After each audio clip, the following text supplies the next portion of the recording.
everyone back with chapter 6 talks about this. It says, the Lord spoke to Moses, saying, if anyone sins and commits a breach of faith against the Lord by deceiving his neighbor in a matter of a deposit or security, or through robbery, or if he has oppressed his neighbor, or has found something lost and lied about it, swearing falsely, or lying pretty much, and any of all the things that people do and sin thereby, if he has sinned and has realized his guilt, and will restore what he took by robbery, or what he got by oppression,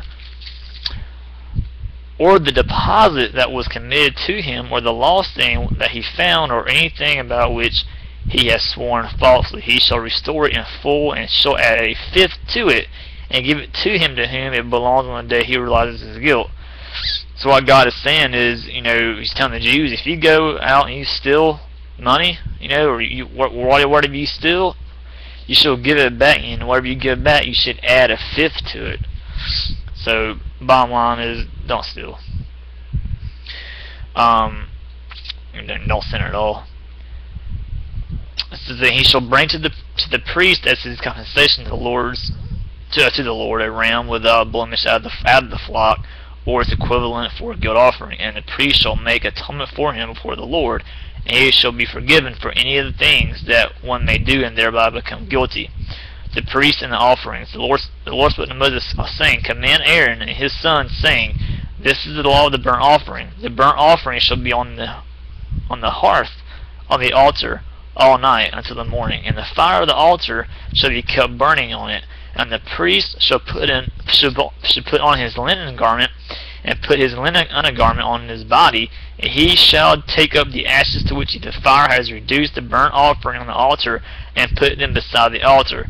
Then he shall take off his garments, and put on the other garments, and carry the ashes outside the camp to clean up to a clean place. The fire on the altar shall be kept burning on it, it shall not go out. The priest shall burn wood on it every morning, and he shall arrange the burnt offering on it, and shall burn on it the fat of the peace offerings. Fire shall be kept burning on the altar continually, it shall not go out. And this is the law of the grain offering. The sons of Aaron shall offer it before the Lord in the front of the altar, and one shall take from it a handful of the fine flour of the grain offering, and its oil, and all the frankincense that is on the grain offering, and burn this as its memorial portion on the altar, a pleasing aroma to the Lord. And the rest of it Aaron and his sons shall eat. It shall be eaten unleavened in a holy place in the court of the tent of meeting, and they shall eat it. It shall not be baked with leaven. I have given it as their portion of my food offerings. It is a thing most holy, like the sin offering and the guilt offering. Every male among the children of Aaron may eat of it, as decreed forever throughout your generations, from the Lord's food offerings. Whatever touches them shall become holy. The Lord spoke to Moses, saying, this is the offering that Aaron and his sons shall offer to the Lord on the day when he is anointed, a tenth of an ephah of fine flour, as a regular grain offering, half of it in the morning, half in the evening. It shall be made with oil on a griddle. You shall bring it well mixed and baked pieces like a grain offering, and offer it for a pleasing aroma to the Lord. The priest from among Aaron's sons, who is anointed to succeed him, shall offer it to the Lord as decreed forever. The whole of it shall be burned. Every grain offering of a priest shall be wholly burned.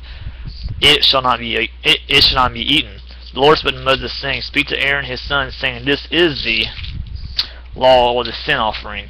In the place where the burnt offering is killed, shall the sin offering be killed before the Lord.